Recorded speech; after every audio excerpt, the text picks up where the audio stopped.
Commission, would you please join me in the Pledge of Allegiance? I pledge allegiance to the flag of the United States of America and to the republic for which it stands, one nation, under God, indivisible, with liberty and justice for all.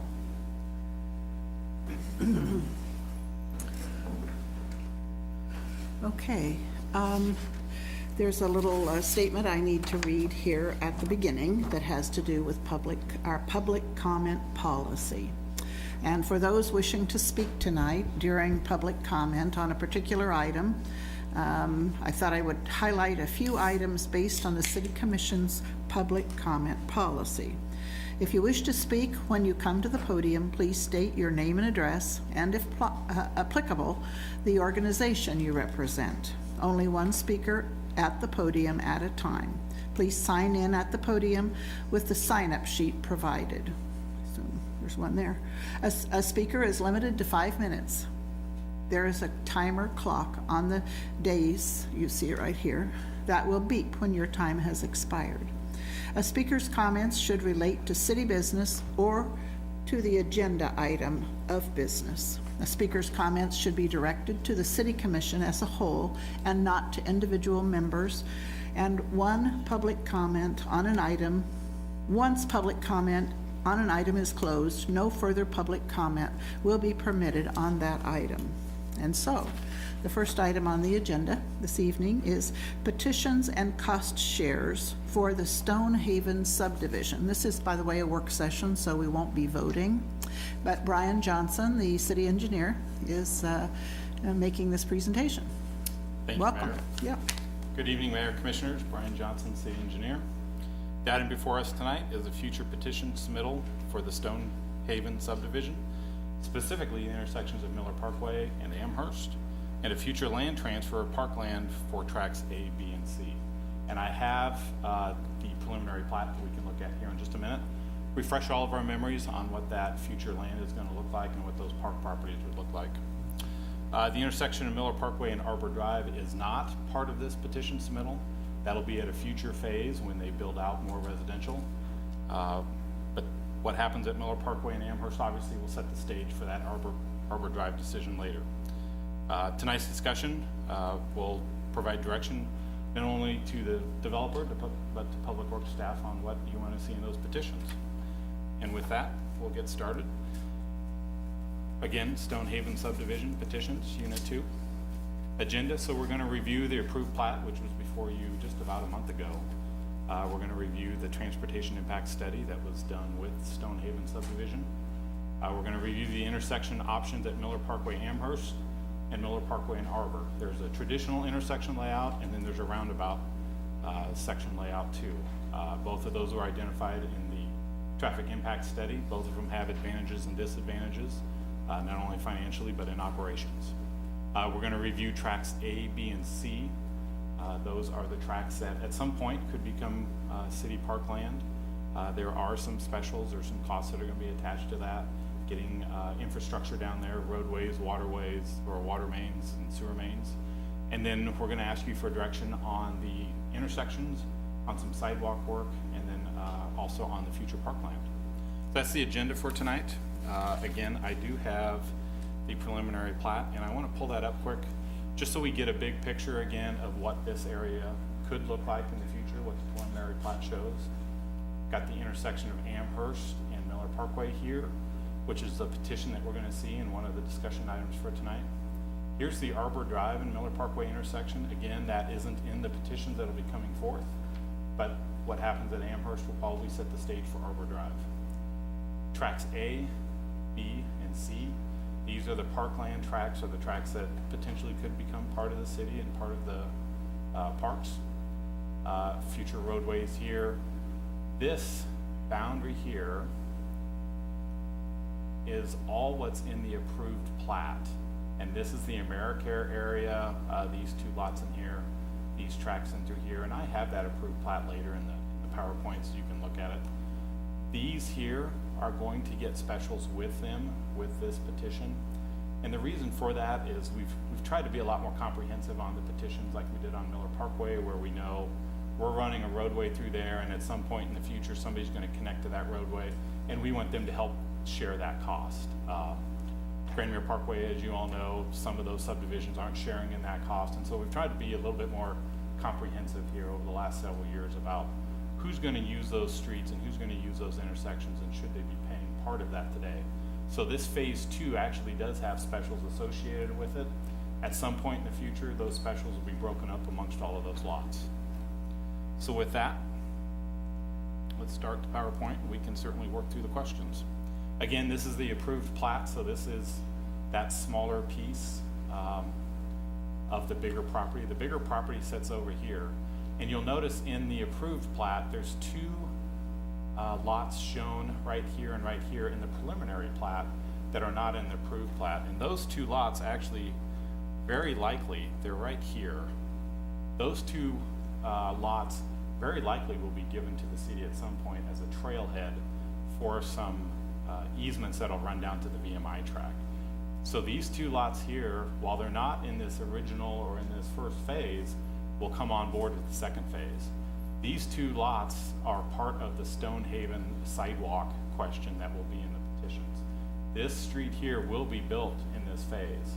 The question that we have before you later on when we talk about sidewalks is, our existing policy only requires sidewalk on one side. Do we want to pay for that additional sidewalk to get to this trailhead? This trailhead makes a connection to VMI, it comes back over to these tracks, up to Arbor Drive, and then obviously over to Warner Park. So this trailhead here is going to be an important piece. It's really the middle link between all 3 of those parks. And the question on the sidewalk is, do we want to extend this sidewalk through here so we make that connection for that trailhead? So here's the approved plat. Again, those 2 lots set over here. That sidewalk would set up here.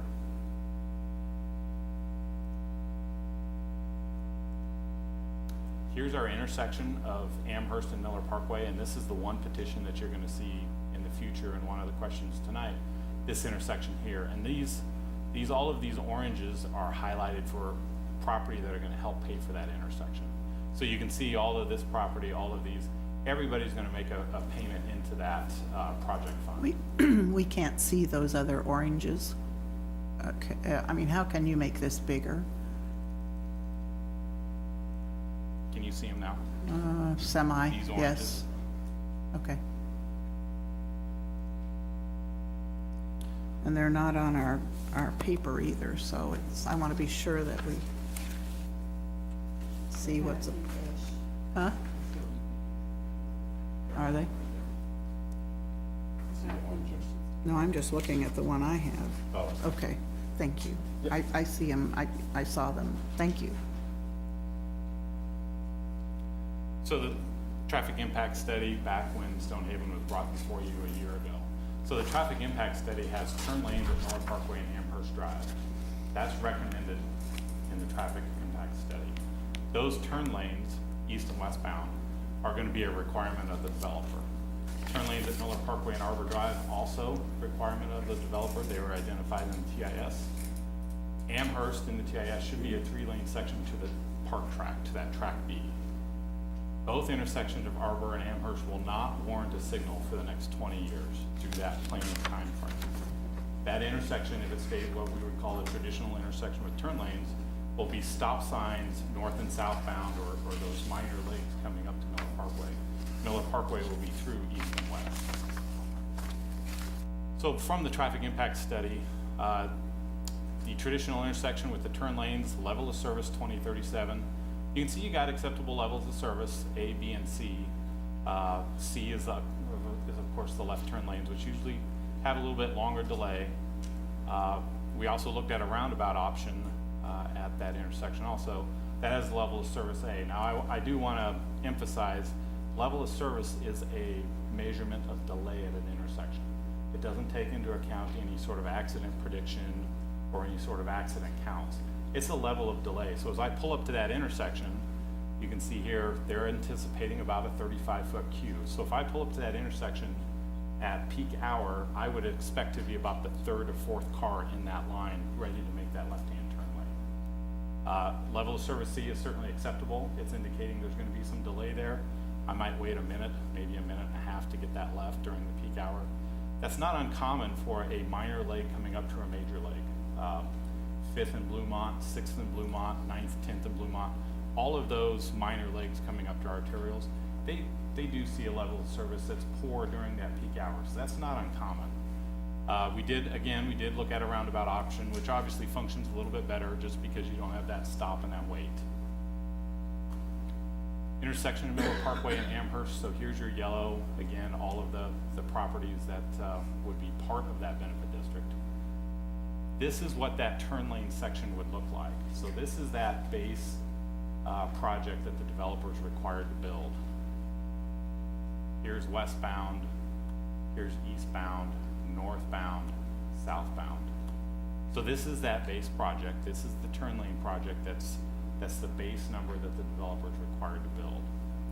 We have cost estimates here, just a minute on all of these. This is the roundabout option. We laid Can a I round. ask a question on that one, Yes, Brian? go ahead. The, what is the, kind of the lateral distance when a car enters the intersection, let's say it's coming out of the development, gonna turn west? Turn left. Is there enough space in there for a single car to wait? Actually, inside the intersection, no. You're thinking like US 24 as you Right. go out. No, there isn't an area in here, a storage area, a relief area. If you come up here and you make that turn, you need to make that turn and go, Okay. because this opposing traffic also is gonna be trying to make this maneuver. Yeah, I was gonna say that space isn't sufficient for a two-stage maneuver. Total distance across this intersection is actually about 100 feet, just over, so it's pretty substantial. In the memo, I talked about some other crossings in the city, other intersections in the city. Seth Child and Dickens is one, where you have that long area. It takes you a while to get across it.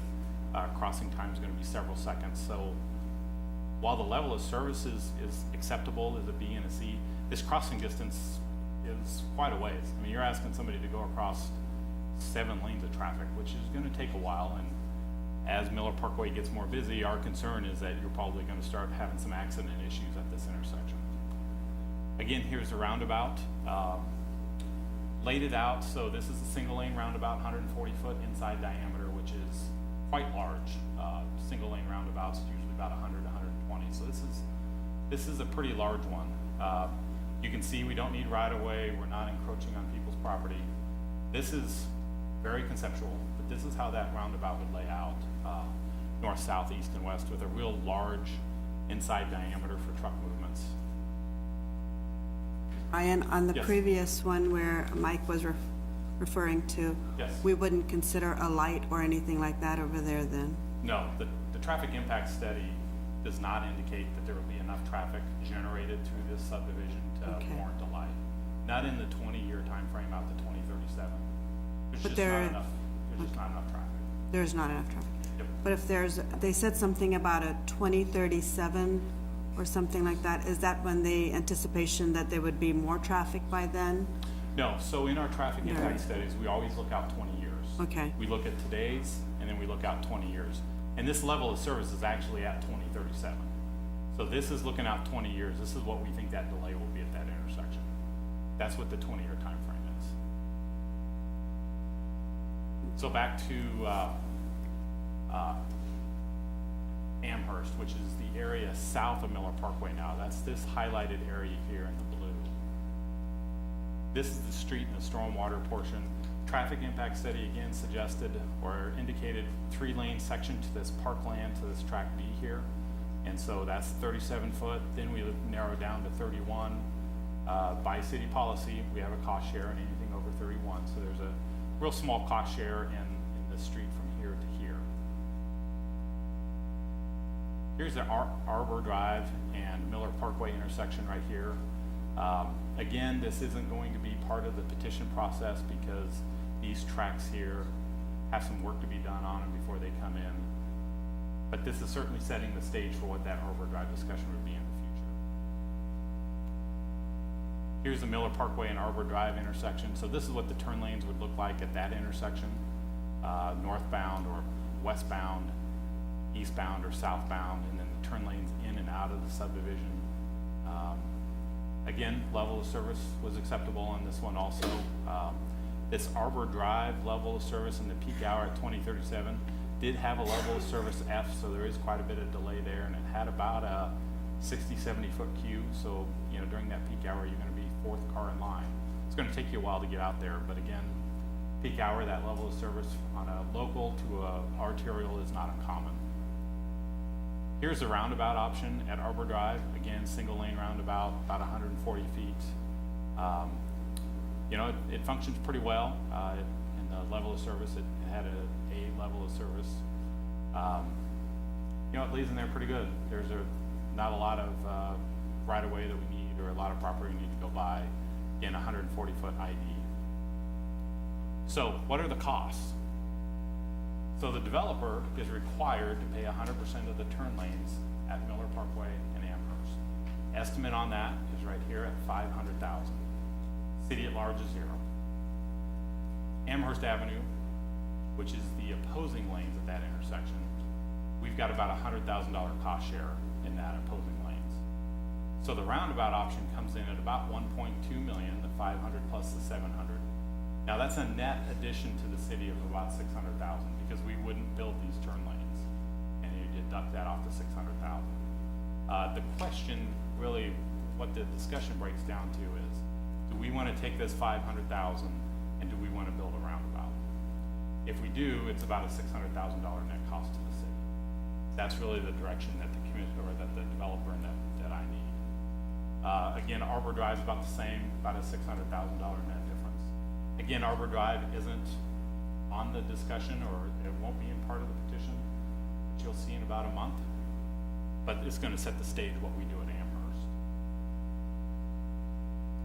So this is kind of a breakdown of our policy and what our each responsibilities are. Amherst Avenue, that short section that's 37 feet, 31 feet to the developer, 6 feet to us, city at large. Stonehaven, Mack Circle, these are all local streets. We've got a zero cost share in that. The Stonehaven Drive sidewalk was the out tracks that would connect to the VMI in the future. We have a request, do we want to spend $50,000 and add that piece of sidewalk so that in the future we have some access to that VMI track. And then Amherst Avenue, sidewalk on one side for that 37 foot on that collector. That's per policy, that's us. So all of these go into what that final number that you'll see in just a minute. Tracks A, B, C, and D. So the tracks that were in the preliminary plat, track A, B, C, and then this track D. Track D will be a future subdivided track that the developer is going to retain, and there'll be costs associated or costs assessed to that with this project.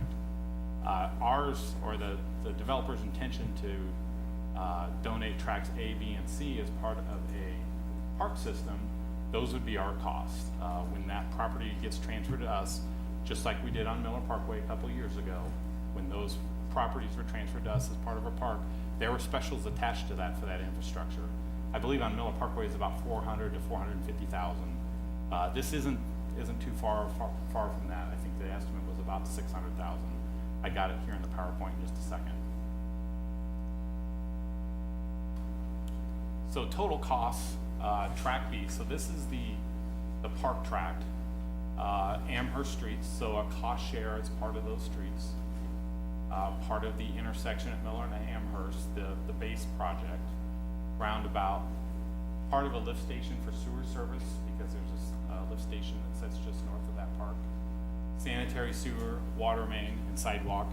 So the total cost, the track B, or that park track, is about $593,000. And that's for water, sewer, streets, sidewalk. That's all the infrastructure to get people to that park. City at large, so this is regardless if we do the roundabout, regardless if we take those park tracks, city at large is our cost share for all of that oversizing, over width, dual sidewalks. Got about $248,000 for Amherst. The intersection of Miller and Amherst for just the base project is about $100,000. If we go to the roundabout option, it's about another $700,000. Of course, we wouldn't have the $100,000 to Amherst, Miller, Amherst, so it'd be about a $600,000 net. We don't have lift station costs, we don't have sanitary sewer costs, water main costs, those are all developer. The sidewalk, this is that short piece along Stonehaven Drive that connects that trailhead back to Miller Parkway at some point in the future. So the total is about $398,000 at city at large. For the turn lanes, about $998,000 for the roundabout option. So to be clear, and sorry if I'm getting confused on something, what we're talking about today, the specials associated with those tracts of land are land that the developer is considering donating to the city as parkland. So, essentially, if the city takes that on, we're paying for the entire cost of the development. Am I wrong about that? Not the entire cost of the development. Because we no. take on those specials, right? No, we're paying for the cost of the infrastructure to that lot. To that lot. Yeah, that isn't the total. The developer's probably gonna have $3 or $4 million total in petitions. It's gonna be a big number. But each lot has an individual cost, just like every petition in the city. This tract B petition is about $500,000. That's their total cost for infrastructure to that lot.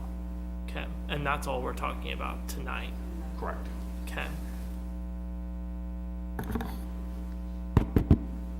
Working? Well, we're also going to be discussing the turn lanes or roundabout. Correct. And there's actually three items that we need some input on, and they were in the memo. First one is roundabout versus traditional intersection. That's the first question we need to talk about. Then we'll talk about the sidewalk along Stonehaven and then the park tracks. So with that, let's talk first about the intersection project, which are these two options. Base project is about $100,000 city cost. Roundabout option is about $600,000 to $700,000 extra. That's the first direction that we need from the commission. Again, base project, about 100-foot crossing, isn't going to warrant a signal out to 2037. Roundabout option, obviously much more expensive. There's no doubt about it. Lot shorter crossing also helps with speeds down Miller Parkway. It's a speed reducer. Our 85th percentile speed there is about 35 miles an hour, so it's about 3-4 miles an hour over posted. Helps with some influence zones, some sight distance, that sort of stuff, but it's a big number. I mean, it's a big ad, there's no doubt about that. So with that, I'll stand for questions, or the developer can certainly come up and answer questions, but this is the first question of the night. Why did the discussion, why was the roundabout brought up to begin with? Is it because of, what are the advantages of the roundabout? Is it because it's such a large intersection, a roundabout would help with that? Well, the roundabout was identified in the traffic impact study that the developer submitted. From the level of service, you got A, B, and C, which is it's not horrible, it's not bad, but the roundabout goes to a level of service A. And then the question was, well, would it justify a signal? You know, if we're concerned about accidents, if we're concerned about crossing lengths, would it justify a signal? Traffic impact study looked at it, said no. Not even out to 2037, you're not gonna have enough opposing traffic to warrant a signal. So this is gonna be a stop sign controlled north-south. Stop sign here, stop sign here. East-west is gonna flow, it's gonna go through.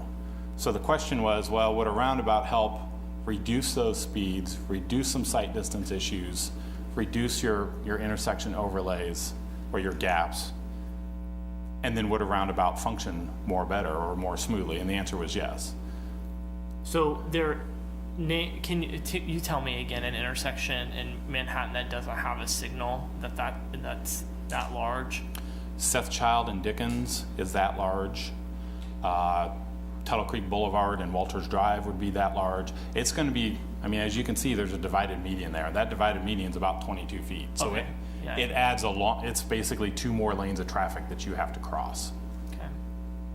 Then when you put in the turn lanes, that's another lane you have to cross. So as this person is trying to cross, either go straight across or turn left, they're crossing 1, 2, 3, 4, almost 5 lanes of traffic. But that median's big enough for that person to set in the median for a second, no? No, they can't. Because if they set in the intersection here, this person trying to turn left, they're in the way. Yeah, got it. Okay. Remind remind me when we are doing Anderson and Scenic, where you do have a level of traffic, the roundabout cost versus the cost of a traditional intersection with lights. Part of this, as I recall, was that the cost of the lights was a lot more than we thought it was. Yeah. So remind me of kind of what that might be. I'm thinking beyond 2037 here. So a signalized at that intersection, you'd be well into the 200s, if not 300,000s, just because your mast arm length is so far. You know, your mast arm is going to have to be 60, 70 feet long to set your mast arm here and then stretch it all the way across the road so that that opposing traffic can see it. You're going to be in the $200,000 to $300,000 range. Here, we don't have that offset. We don't have that number that we plan on spending because you're never going to have a signal there. At Anderson and Scenic, the roundabout was, do you remember? It was under $1 million, but I've slept since then. yeah, that's been a little while. Yeah, and it's going to be pushing 200,000 easily for a traffic signal. So, and that's not even including inflation 20 plus years from now. So let's say it's total cost is 350 just for round numbers versus 600. Yeah, you're halfway there. Yeah. Plus you have the maintenance upkeep of a signal. You know, you've got to go out there and upgrade controllers, cameras. There's a constant maintenance cost to that signal. The roundabout you put in and you're done. I know that we've had some issues with speed on that segment out there. Yeah. Have we got any feedback from developer about access? I mean, you know, each one of those intersections has meaning for how many people or how easy it is to get in and out of your development. And then the kind of the neighborhood part of this where people drive up and down Scenic. I mean, the idea here is to drive sensibly up and down Miller. But does the developer have, I didn't know if they've got some thoughts on what the preference is for the control out there. Yeah, I guess I would leave it up to the developer.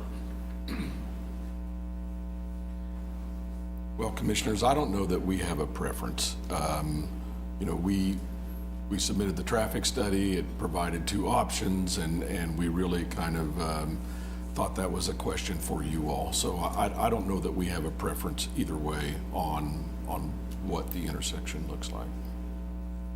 Thanks. Brian, I'm curious about build-out for this area. When you, and is that what the 20-year estimate to 2037 is about?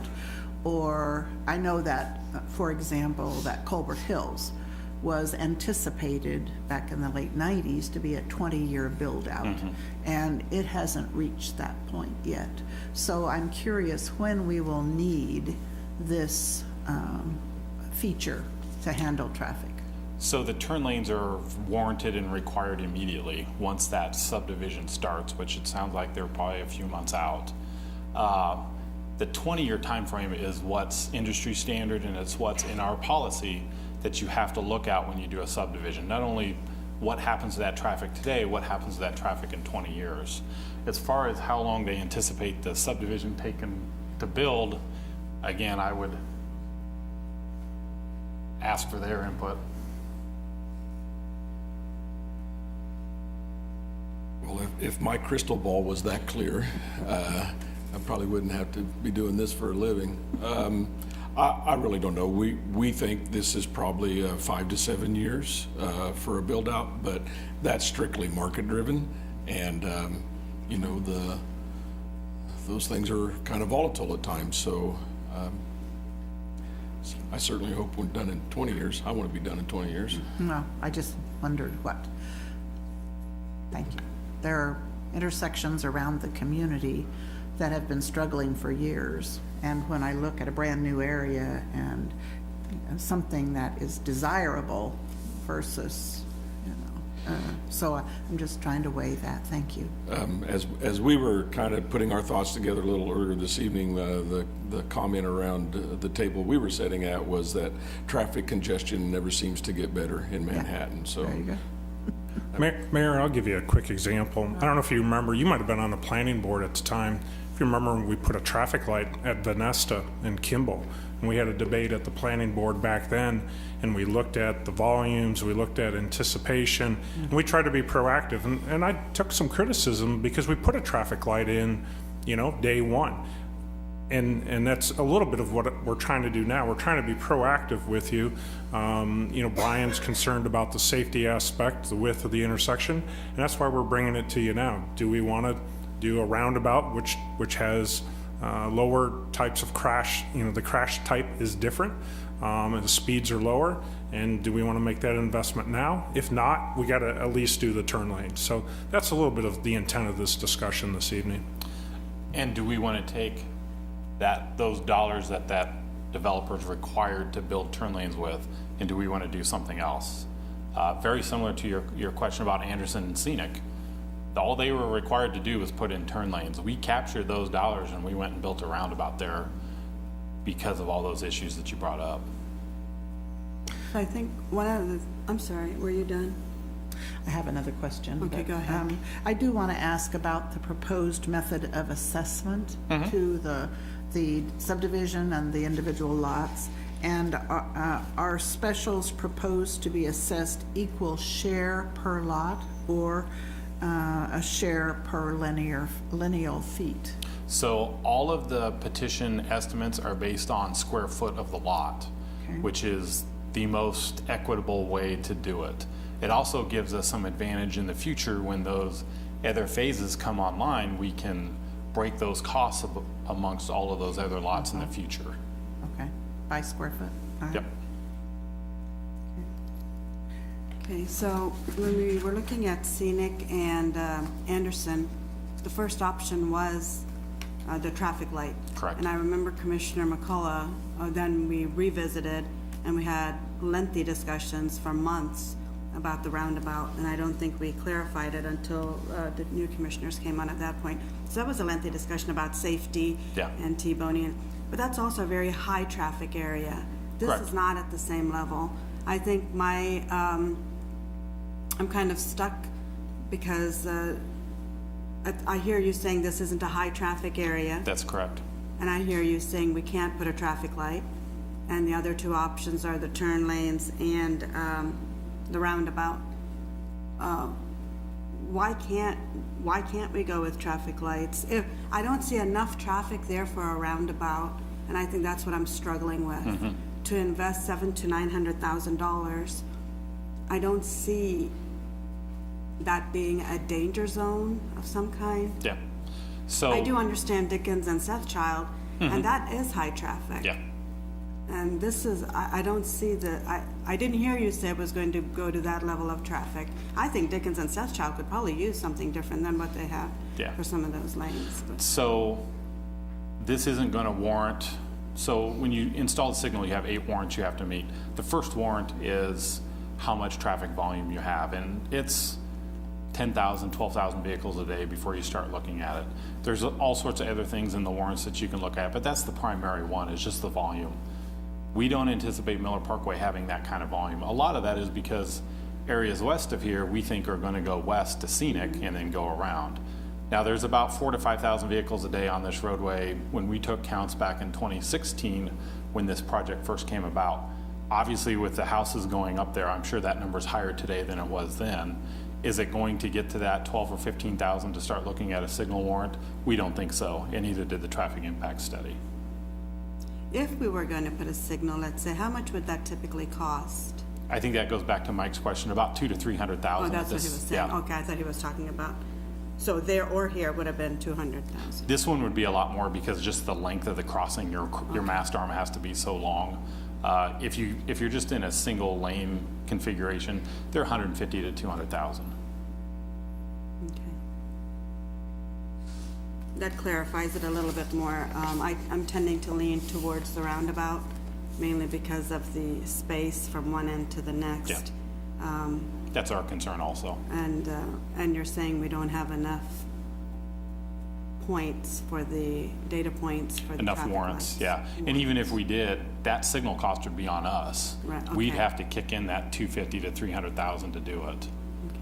So, And even when we look at RCPD reports, some of the preventable accidents that have happened at the roundabouts, let's say at Bluemont, near the McDonald's area, those have been because during those August, when new families come in August, because of September, K-State. yes.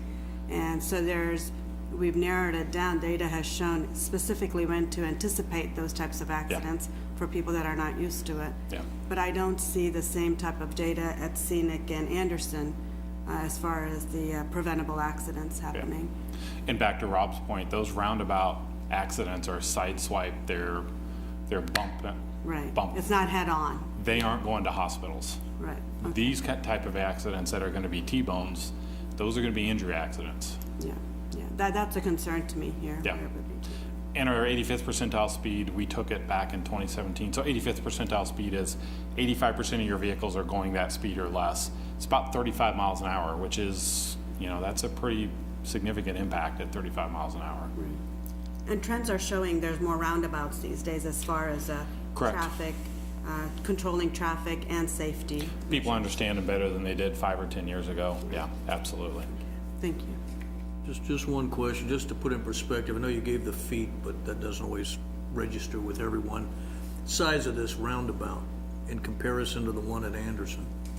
The one in Anderson, I believe, is 225 feet ID. This one's about 140. Bluemont and 4th, I believe, is about 120. So this one's bigger than that one. The thing you have to remember, this roundabout's single lane. Anderson and Anderson and Scenic, Anderson and Kimball is dual lane. You've got another 25 feet of roadway width because you're getting 2 lanes through it. This one's a single lane. All right, so how does that work if you're driving a giant tractor trailer around it or fire truck? We get tractor trailers around 4th and Bluemont all day long. It's one of our busier corridors. This one will be bigger than that. So if we can get them around there, I'm sure we can get them around this one too. Yeah, we have to design it, even if it's single lane, we still got to design it for a certain size turn vehicle, whether it's Scott's fire engines or I think single lane's probably safer, just based on, It is. Yeah. watching what I Gary see. and Candlewood is another example of a single lane roundabout in the community. You don't see that as a hot spot in RCPD's crash reports. Single lane is a lot less accidents in single lane than dual lane if you look at the data. Yeah, the way I look at this, I know a lot of people don't like roundabouts, but it looks to me like if you don't put it in now, eventually you're gonna go to a stoplight or eventually a roundabout. We might be back tear talking this about a back roundabout. up. So, in my mind, long-term investment, it looks like a better return to start with that. Yeah. I think Short you're- term, of course, the other one's better because city's not paying anything. But I think if we're looking at the long-term result, I'd side more on the side of the roundabout if it's designed properly. And that would solve your issues forever. Even though the forecast all this is being more low traffic, I'm still trying to just imagine the safety aspect of it. Because Okay. the Walters and Tuttle Creek, I actually take that intersection a lot, and I get to wait just a minute in the median Okay. before I go on, right? There's maybe I'm not supposed to, but I do it every time. Whereas Dickens, there's definitely not that option. Yeah. But even though this is low traffic, do you think there'd be more traffic than what there would be on Dickens and Sethchild? No, because Seth Child's always going to have more traffic than Miller Parkway. No, but what I'm talking about is people coming up from Dixon to turn on to Yes. Sethchild. Do you think Yeah. there will be more traffic from Amherst trying to get on Miller Parkway? Absolutely, yes. Okay. So then I would lean towards a roundabout as well. They're built to take heavier traffic over Yeah. the long term, and I think Commissioner Butler's right that we don't make the investment now, we'll probably commission 20 years from now. We may be doing it. back. So Yeah. I think it's the smarter thing to do. And setting on the MPO, I would much rather see people getting fender benders on a roundabout and be frustrated than T-bone accidents happening in that big of an intersection. Because as a driver, I would be nervous turning into that big of an intersection. Crossing 107 feet, that's a long think ways. like when you brought up Walters and Tuttle Creek, I thought about how I feel when I make that turn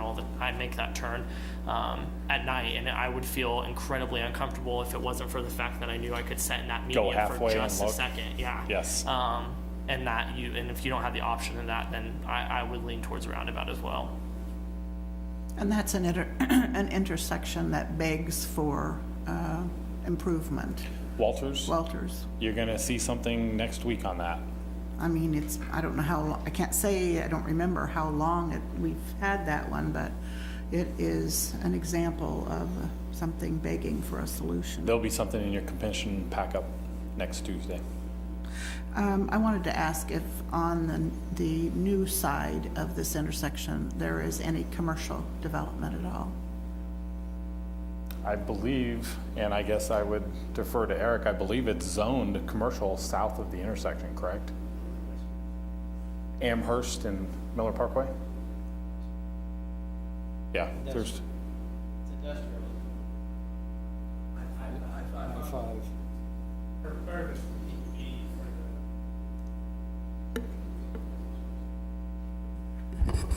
Part of it's the PUD for the America. long-term care, and part of it is the I-5.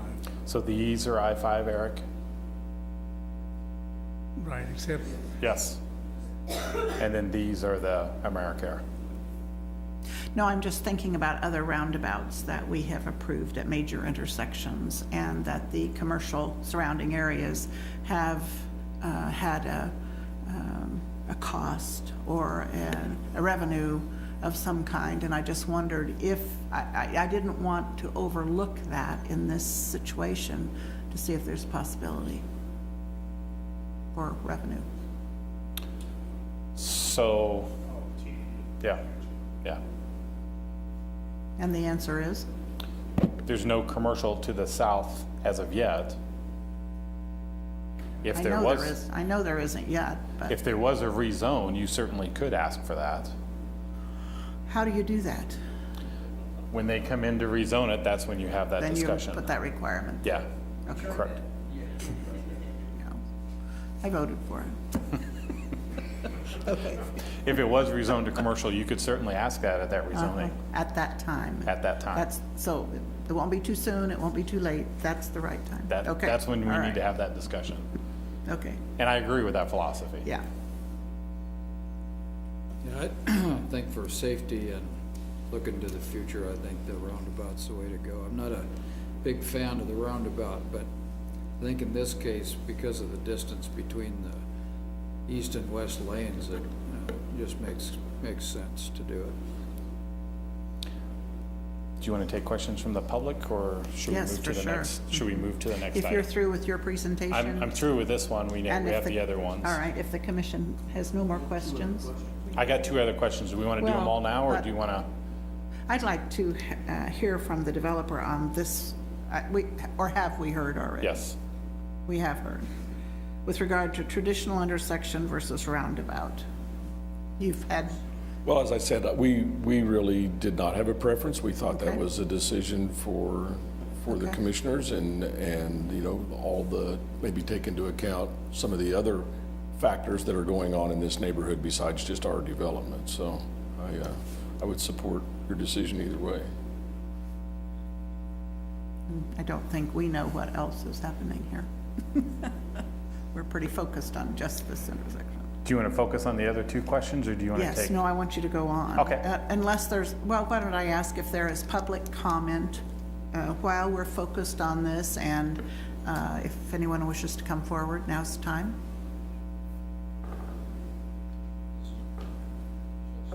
Just this, yes, the intersection. A quick comment before you consider the second item. Okay. Should you choose to go forward with the second item, you probably can count on increased traffic up in that area to take advantage of the recreational portion of this that is potential. And one other thing I would ask you to consider is the future. We're running out of developable land in the city of Manhattan and even the surrounding area in the county. And on the west, northwest and southwest side, you basically have Grand Mere and you have Miller Parkway that are the major land masses that are left. Phase 2 of this particular development is going to bring a lot of acreage in, and as we start running out of lots on the west side, period, these areas I think are going to build up a little bit quicker. We still have a couple of I-5 lots that we plan on developing office professional. I don't think they're things that are going to turn into retail dollars to take advantage of a TDD. Maybe in the future, if we come back and look at Track D, doing it a different way, there's a potential there, but that's an argument to have in the future, and when you consider Arbor Drive. But I think you need to consider both of these things together because of the recreational component that you potentially will have if you choose to go forward with the improvements on your next item. Which is sidewalks, right? That's what you're talking about? Yes. Without saying the word? Okay. And the parkland. And the parkland? Yeah. Okay. So then the second question for tonight was this short piece of sidewalk here. And as it comes down, it connects to these future trailhead park tracks. Are we interested in doing a city share to pay for these? Now this sidewalk, go up to Miller Parkway, make a connection, come down, go to the trailhead, and then there's pedestrian easements identified coming down this, down to the VMI track, which actually sets right here. VMI tract you voted to take from KDOT, and we're working on that plat now. The question is, do we want that second sidewalk on this side? That was about a $50,000 estimate. It's about a $50,000 estimate from the, that will be in the petition, right there. Oh, How many feet, Sidewalk, how many 50. feet is it?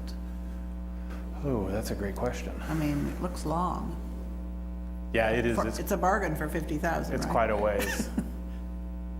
870, this is about 800 feet or so. Come this way, make a connection. But it's just that piece. It's not- just this piece that gets All right. down to these two tracks. Okay. These two tracks will be in that future park offering that the developer, that we're gonna talk about next. But these two tracks have been identified as a trailhead for that VMI tract.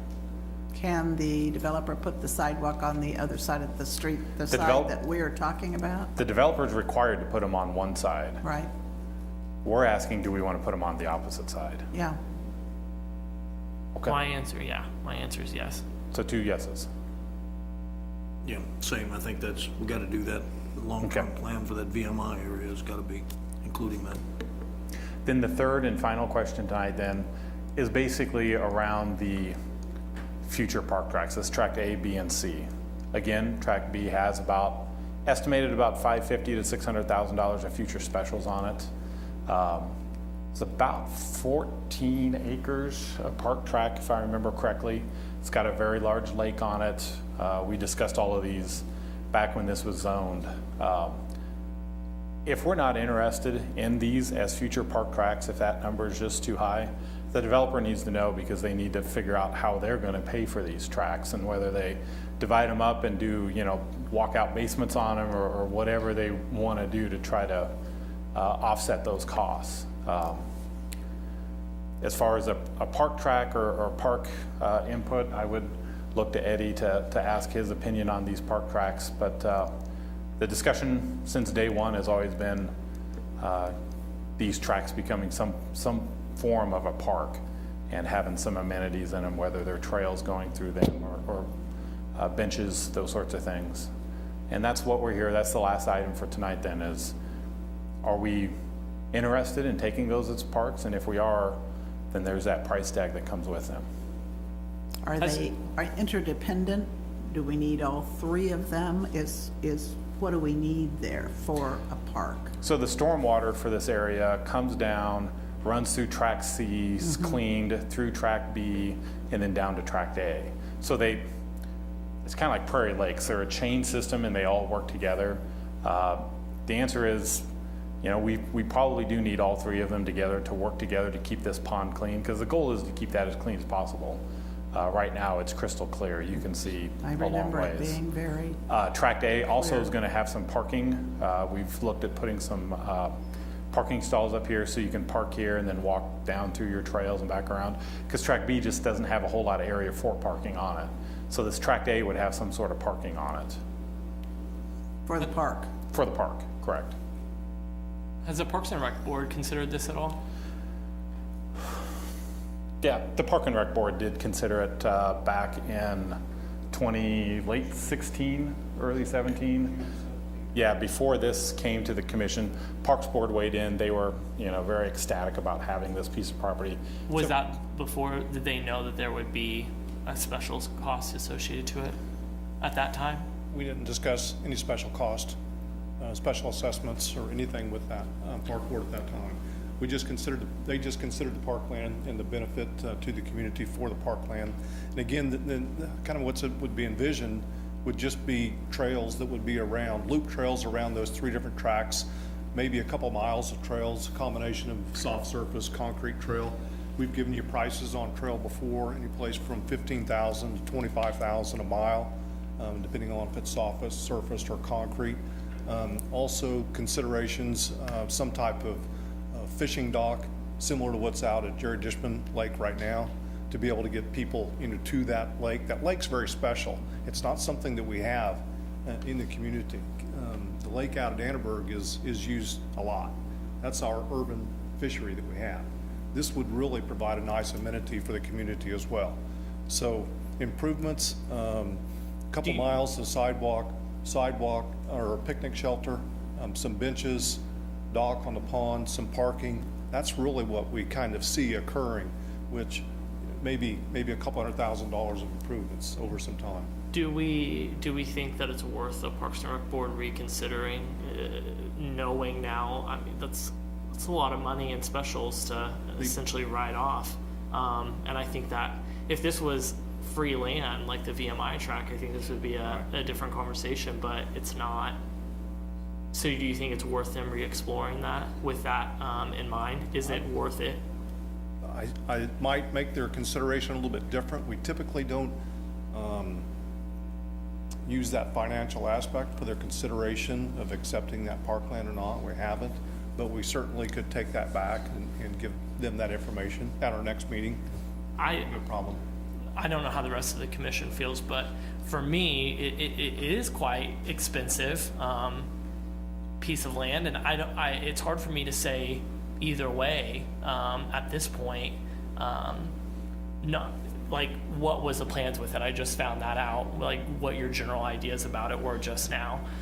So it's hard for me to make a decision one way or the other. So I would like to just a little bit more of a thorough review done about it with these numbers in mind to make sure that that land is worth it either way. Land is land, but at the same time, like, that's expensive, and we already have trouble fulfilling the master plans of our other Parks and Rec and our other rec facilities. So I just don't want to take it on. So I would be interested to hear what they had to say about it again. Or maybe you could develop an estimate of what it would cost to maintain. Is that what you would want? Is that what you're saying? Well, but I mean, yeah, because I mean, you just said we're gonna put away almost $600,000 worth of specials. It'll take $200,000 to develop it the way that we would see fit. So we're flirting with $1 million at this point. Is that land worth $1 million? And there wasn't a whole ton of information in our memo or our packet regarding this. So it's hard for me to assess one way or the other if the land is worth $1 million, and what would the vision be for the land if we were to invest that money into it? Because I don't want to essentially spend $600,000 and have it set there as grassland. I probably should have had in my memo the discussion back in 2016 when we first looked at that. We did have a concept plan, and we had a layout of what all of these properties would look like. I didn't have that in the memo because 4 of them have already seen it. I apologize. I can certainly get you that information. Thank you. Yep. Could you mention again, you're talking about, drainage and the pond, and how important is that in controlling, runoff and all the other problems we have in the city with getting water to the right place at the right time? So back to the question from the mayor about these 3 tracks, they really work in conjunction with each other. Track C is going to collect that stormwater, it's going to clean it, it's going to get the phosphorus, nitrogen, all of that stuff out of it. And then track B is the pond and where it sets and that clean water coming into there. They've got to work in conjunction with each other. All 3 of them have to work together. This, for an engineering term, this is called a forebay, and that's what That's what collects all your pollutants, all your runoff, all of your, the stuff that comes off of an urban area. The reason why we don't have a lot of these wet ponds in the city is they take 14 acres. They take a lot of property to make that 4-bay system work. Not a lot of people are willing to give us 14 acres of prime property. Property is expensive, and so 14 acres, people don't want to just set that aside.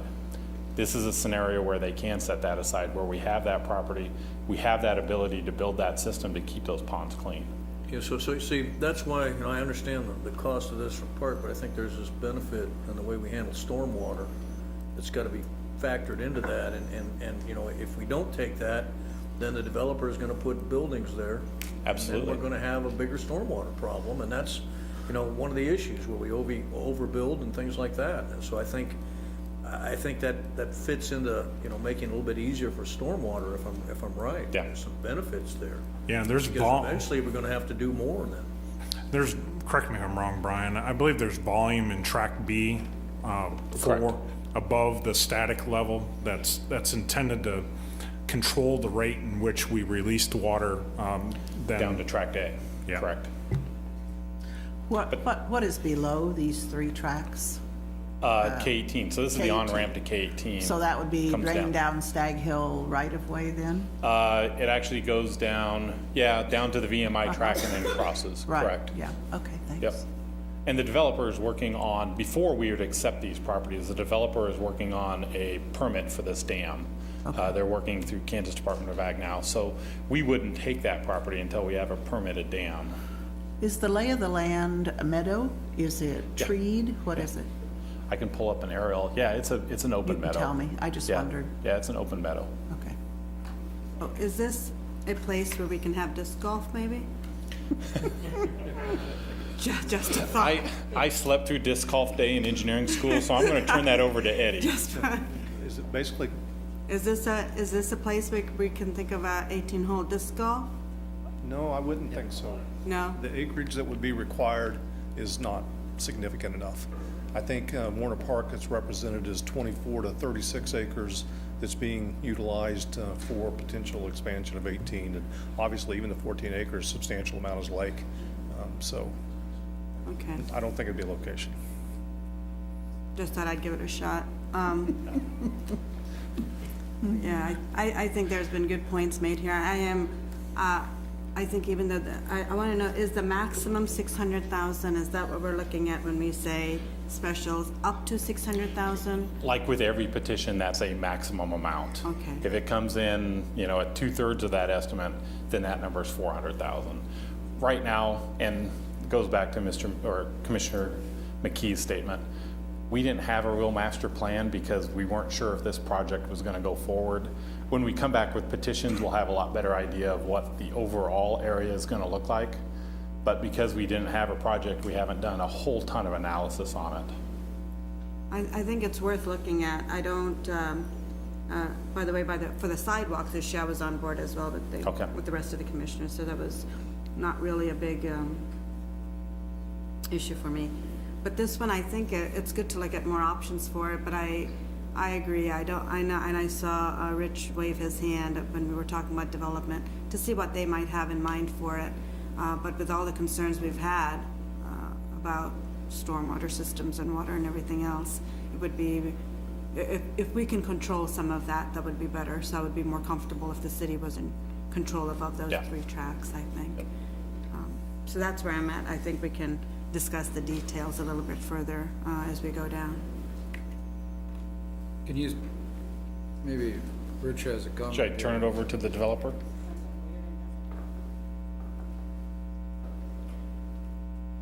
Just a quick thought for you, before you associate the investment that you would be making with the $600,000 as this project specific, I would urge you to think about what it will do for the system. This isn't just a neighborhood park that we're talking about. This is something that's going to tie in the trail system. There's an advantage here for the city at large as opposed to just the project specific. You can look at things a lot of ways, but I think if you look at the big picture for the future, what this can do to facilitate a tie-in to an entire trail system over on the southwest side, it may make more sense. One of the things I was gonna ask Brian is that, the cost per acre is pretty high for this kind of developable land, even though this is a bit steep.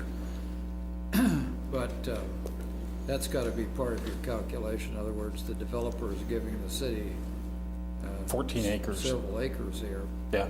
And there's the other thing is the specials, is this, are these 10-year specials, or how are these done? So our specials are over 20 years, or a 20-year bond. All of these specials, all of these costs wouldn't hit till probably 2022, 2023, after that 4-year temp note. So these are $30,000 a year. Yeah, And then that's really what your number the only way is. that the city would get those specials otherwise is to have improvements made on or have the site be developed anyway, right? Correct. So- Go ahead. I'm sorry, I Yeah, when you apologize. think about timing, we're getting on the plus side, we're getting 14 acres. We are also arguably foregoing about $30,000 a year if it was going to be developed. Then on the minus side, if the developer puts something on there, it's liable not to be for a few years yet. At least, So yeah. that's gotta be all part of the calculation. That's true, yeah. I think. Yep.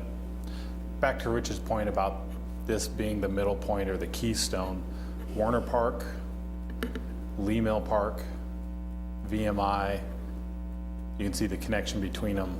This is really that centerpiece that connects all three parks together. With a pedestrian easement through here and a trailhead at the top of the hill, you can easily go to Warner Park, walk down to this park, walk down to the VMI. They're all within about 1.5 miles of each other. You could even do the loop up to Lee Mill Park and come back down. This is really the centerpiece of that whole, as Eddie said, the whole southwest system of the park system.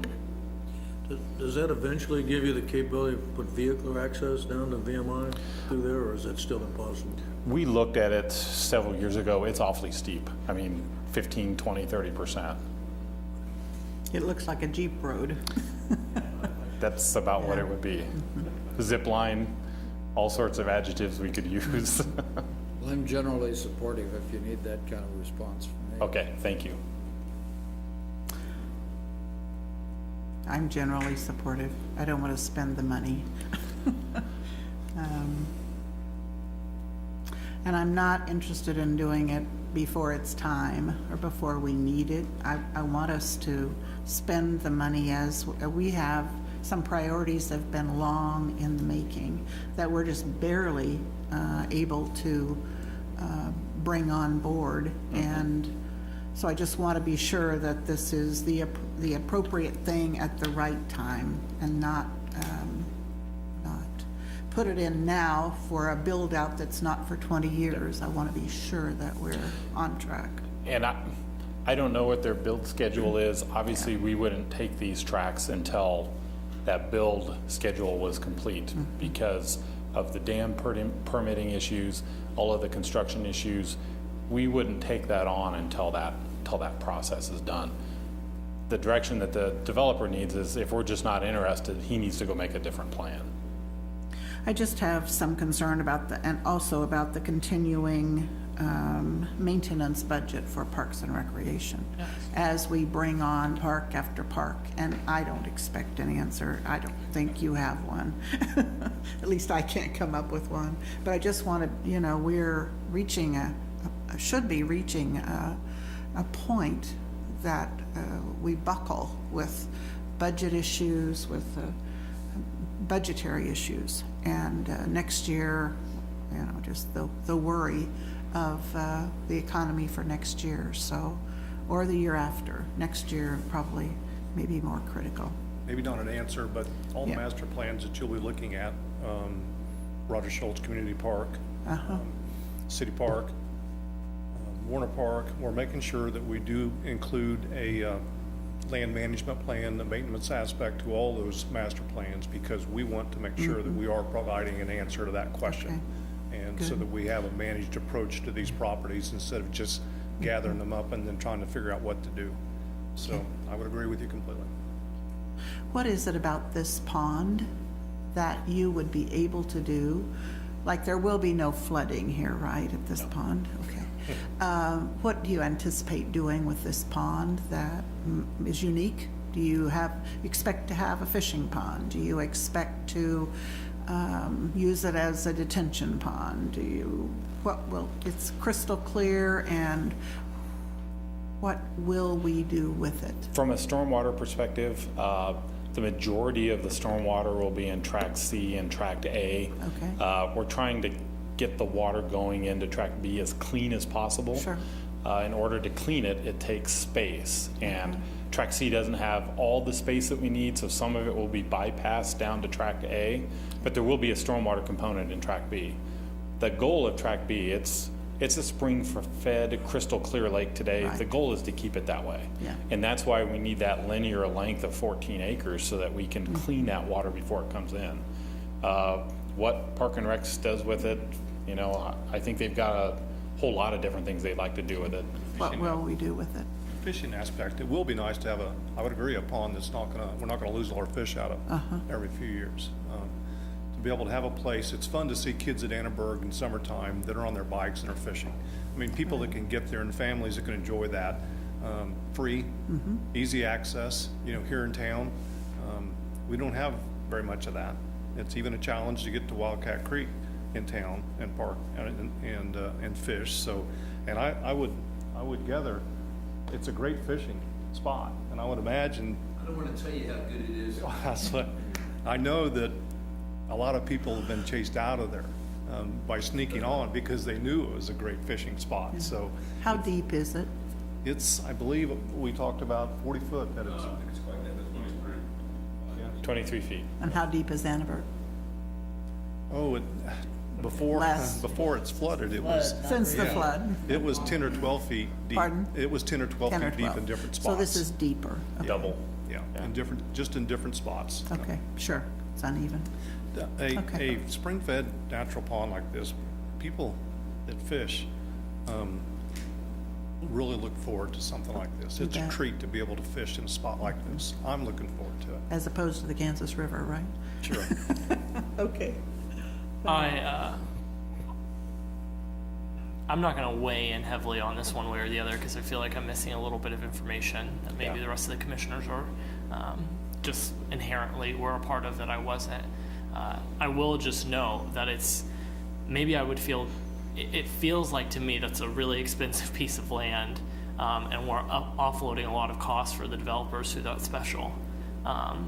So maybe I'd feel different if it wasn't that $600,000 number and it was a little bit lower and those costs could be shifted elsewhere. Because $600,000 could do a lot of good to a lot of our other trail systems in the community and a lot of these other parks that we have master plans built out for already that we really don't have a plan how to fund. And so this is the same concern I had with the VMI track, just almost on a whole different level because there's a real cost associated to this. So I from my first statement, I hesitate to say yes or no one way or the other because again, I feel like I'm missing information. Just know that when we see this again, that's something I'm thinking about and it's a concern of mine. So. And to your question about offloading specials, that's why we pushed for the square foot method. This lot is paying more than this lot because it's bigger.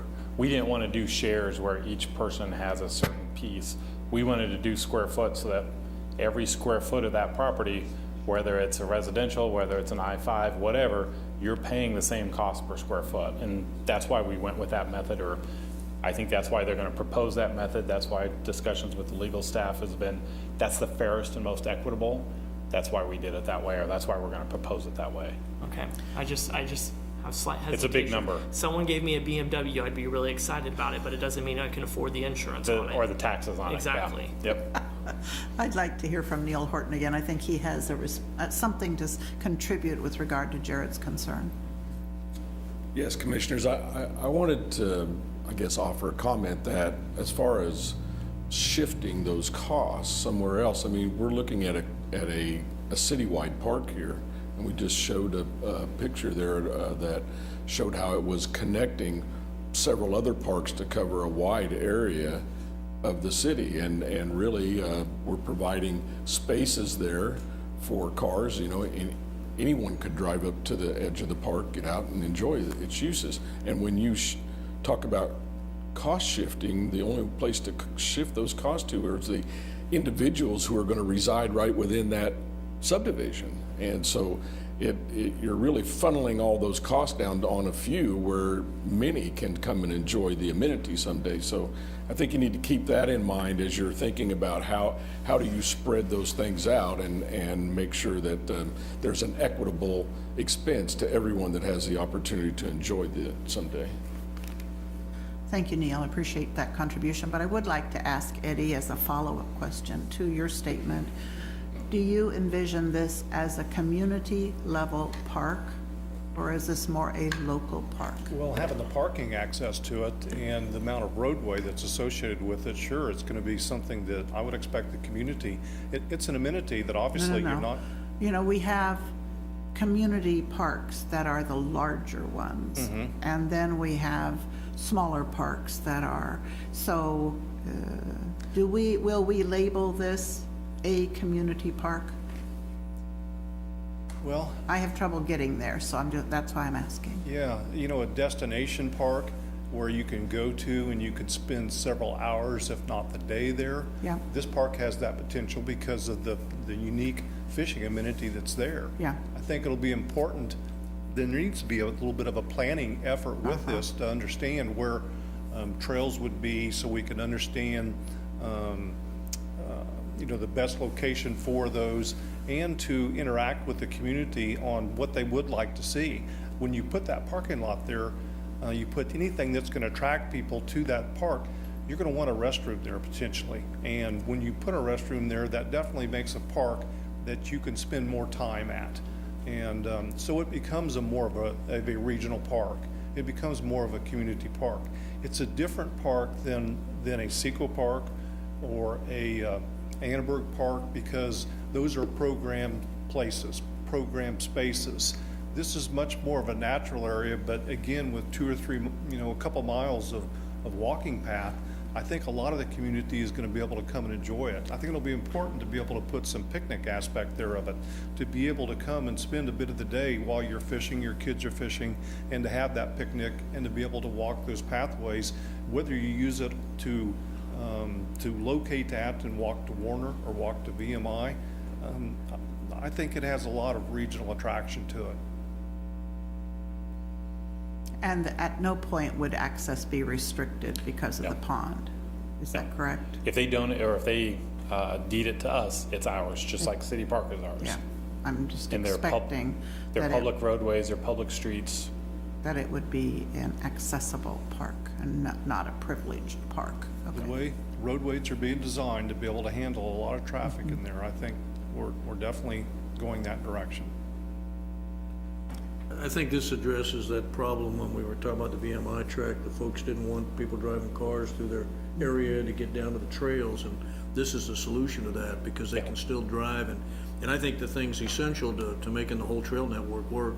And you have to get the land in advance, because you can't retrofit. I mean, that's the problem in some parts of the town. You can't tear buildings down to put bike trails in. So the long-term vision of, you know, linking up all these trails for biking and hiking, this is a key component to it. I can't show that real easily, but again, that was part of everything that they prepared also, that showed the trails and the connection and the pre-planning of what the benefits to the community this parkland would be. Yeah, so I think that's vital, and I know that, you know, long-term, you know, people are all thinking you get a piece of land and instantly you put all this stuff in it. Well, we can't afford to. So a lot of it's gonna just stay vacant for a while until you can incrementally, you know, get the money to prioritize what you do, and I don't have a problem with that. It just stays vacant for a while. But if you don't get it now, you won't be able to get it later. You can't go back and get it later. Yeah. In our planning process, to understand where trails would be, sales tax, our quality of life sales tax certainly would apply to trail construction on this piece of land as well. is the idea of because I agree the connection to the trail is important, but are those ideas mutually exclusive? Does the city absolutely have to get the land to find a way to make sure trail connections happen? Because I know when we first voted no on the VMI track, there was still an opportunity for us to do the trail connections. But when we first voted no on it, there was still an opportunity. So is it absolutely mutually exclusive that those things could not happen unless the city took on that land? Tract A, B, and C are not critically important for that connection. That trailhead is what connects everything together. This is more of an area that you also could enjoy, through those connections, so to speak. But, we talked about it before. It's an area of rest. It's an area that you could stop off. It's an area that you could, just enjoy the parkland aspect of it. But it's not if this was not accepted as parkland, we still have connection with that trailhead and that pedestrian access down to VMI. It just gives me heartburn to take on land with no real. I mean, maybe I'd feel again differently about it if we were spending 100, 200, 300,000 in Lee Mill Heights and Warner Park to fund their master plans, but we're not. There is no plan on how we're going to fund those master plans, and I mean, Commissioner Butler just said it. We're going to take off this land. It's going to set. It'll just be there, and so it makes me wonder: is the idea of making sure that the trails get connected mutually exclusive with the city taking on the land? Is there absolutely nothing that we could explore to make sure those trail connections happen? Because we do trail connections and we work with private partners currently in other areas of the city. As I said, that trail connection and that trailhead and the pedestrian access down to VMI really provide that connection. This piece of parkland, okay, if you're not going to accept it, it's not going to be available at a later time. I don't know that I can say now or never, the developer be able to or not, but I view it's a very unique piece of property. There's a lot of benefit to the community to be able to have this. And does it make sense to go ahead and acquire it? And I think as we do look at it incrementally over the 20 years of it, we're talking about $25,000, $30,000 a year for the next 20 years, bonded interest to be able to secure this piece of property.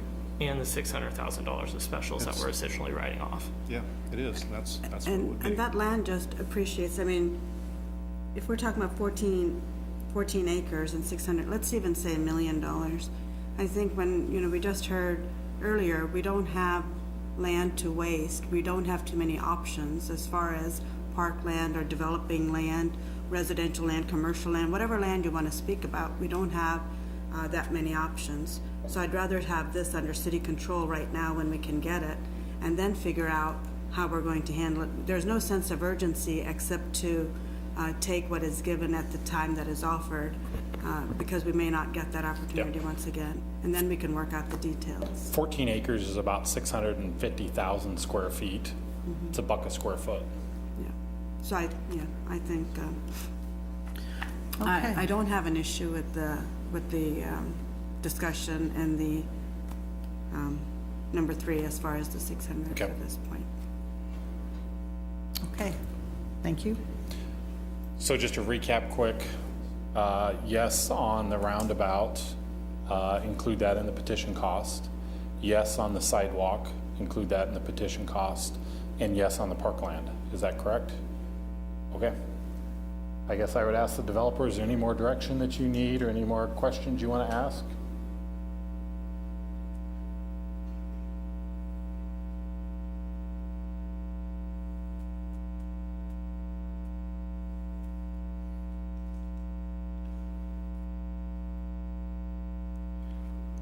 Well, I don't think so. I want to be clear with the direction that we're going to go in here. So, the trailheads that we talked about up along Stonehaven Drive and the 2 little parking areas that are shown next to the pond dam there, those were kind of set up as amenities to this park. I mean, it was the reason they were there was because the park was going to be donated and built, and all of those things kind of fed as a use associated with that. So as we move forward and kind of lay things out, and we have to have some assurances that we are going to go through with this, So I guess that was a question.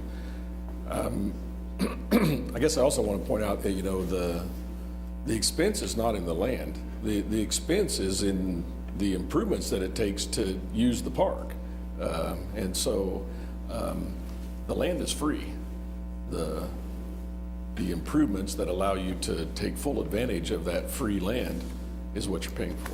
But it's not exactly free, to be fair. I mean, there are $600,000 worth of special assessments that have to be paid associated to that tract. That cover the cost of building the improvements to be able to utilize the park. If you recall that we were building a widened section of street there because of the park. We're building a 37-foot wide street instead of a 31-foot wide street.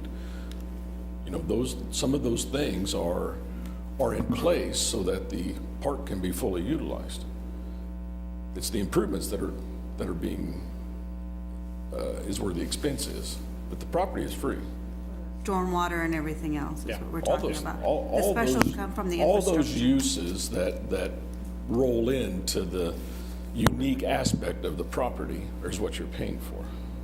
And I think to Neil's point, you know, if you look at lot 77 here, they're gonna have a special cost to $40,000 to $50,000. They're also gonna have to pay for that lot. They're also gonna have a $50,000 land bill, that I think what Neil's point is you're not gonna have that with tract A, B, and C. Brian, you had one slide here a little earlier. No, I mean, I understand the general point that you're making. I get that. I'm just saying, there is still a cost associated to us taking on the land.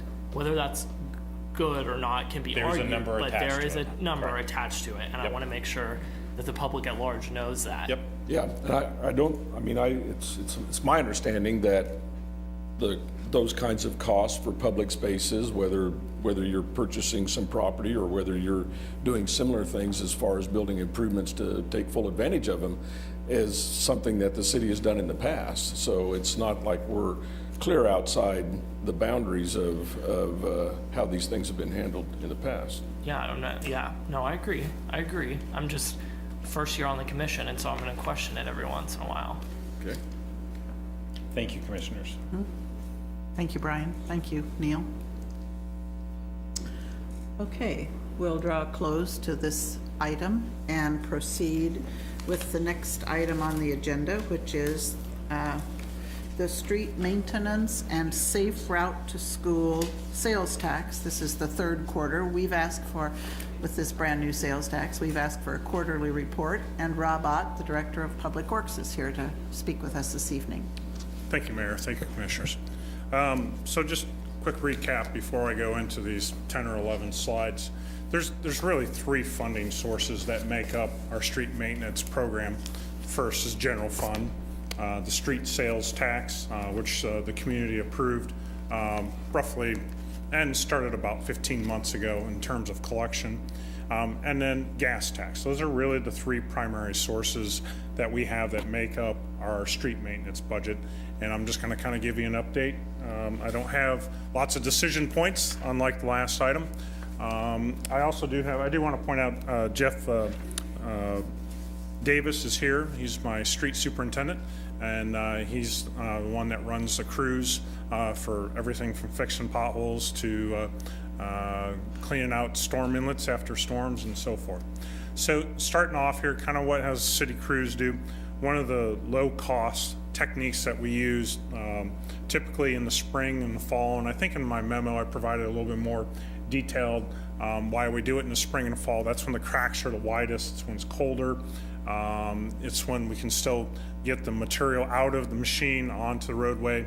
And these are just some of the concrete streets and asphalt streets throughout the community that we recently crack sealed this year. The street crews also, we've changed things quite a bit on how those crews operate. We've invested in some pieces of equipment, invested in some time and training, both hands-on and then also mini conferences here. And the only segment that we haven't gotten to yet is up here in Vineyard, which is in the Northview area. We still have a little bit more work to do on Conroe. We've done a lot of work on Gary Avenue this year. and east of Seth Childs and west of Browning. We did a little bit of work at the roundabout at Gary and Candlewood, and also Todd and Harry. That's where the student section is. Spent a lot of time up there this summer when the students were gone. That's when we try and get the street crews through the general fund up there and working. This happens to be a chart looking at, and there's also, I believe, a chart in the commission memo. If I need to pull that up, that might be easier for you all to look at. And I want to point out a couple of things. You've heard me talk before about trying to get $1 million worth of work out of our city crews. And I kind of did some calculations, and I saw what the commission memo looked like. I've got a little bit of example. We have some new software we're using for commission memos.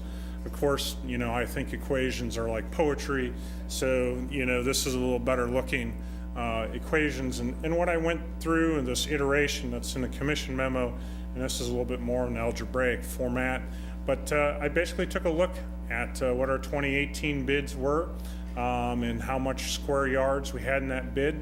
And I went through a series of calculations of if I was going to value the amount of work our city crews did, how many cubic yards would they have to do on an annual basis to equal $1 million? That's what all these calculations are. I know, Mayor, you've asked me those questions before, and the answer comes up to we need to do about 3,400 cubic yards on an annual basis to equal roughly $1 million in 2018 dollars. Obviously, I can rerun these calculations in 2019. There's going to be inflation. We already know, we've already seen it, inflation on steel. What this chart here is showing you is how many cubic yards since 2014 that we've poured. And this happens to be the line here. And we've really changed some things, and you notice there's definitely an increase. Weather is always a factor. You can notice all except for, I don't know who the mayor was in 2017, but thank you for the great weather between January and April, because you can see the red line there. In 2017, we had a lot more production in those months. In the past, right, the mayor always gets credit for the weather, good or bad. That right? would have been you, Shep. Yeah. So thank you for the great weather. And this year we had a little colder spring, so we didn't get as much production. And you can see the trend in the past years. We don't get as much production because of those temperatures. And then obviously we get the bulk. Obviously, as the year goes out, these numbers will come up in what we've produced. I think Commissioner Dawson, you asked us, production rate. We're on schedule, to hit that 3,400, we believe, for this year to equal that 1 million in value that the street crews are doing. So now I'm going to switch over. This is specific to the gas tax, and it's specific to state street and highway fund where we use contractors.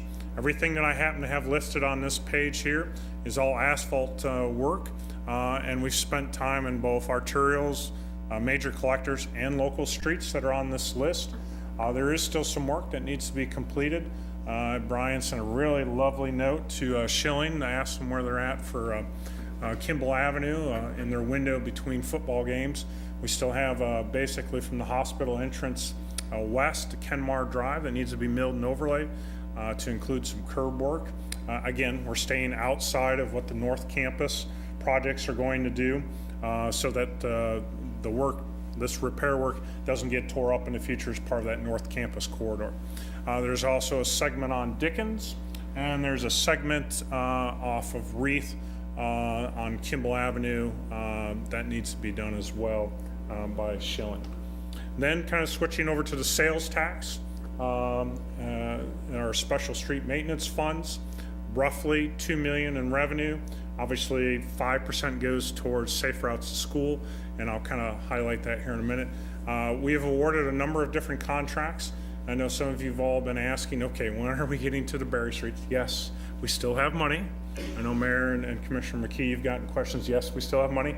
But I also I need to be upfront about it.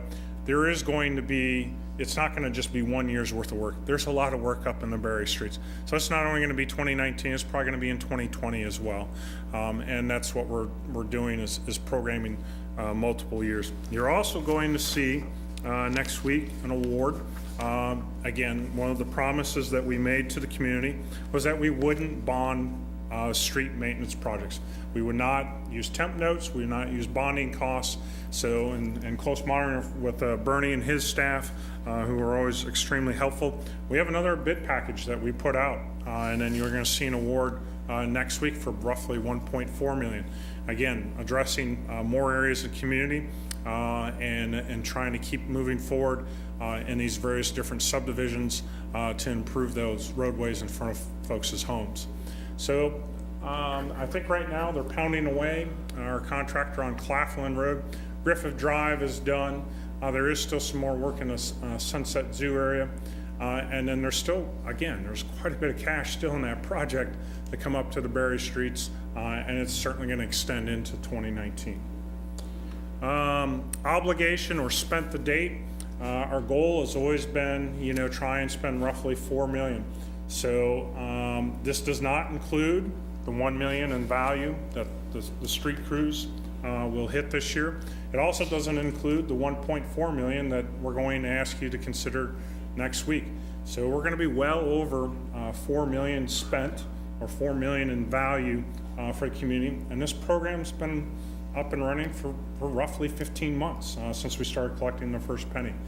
Those were some of the promises I made personally, and how we kind of sold this program to the community. And you can kind of see the breakdown of the different funds and the amounts that we've spent and so forth. So we're really at 6 million then, by the time. We're a little bit more, yes. 1 million street crews and 1.4 million next week.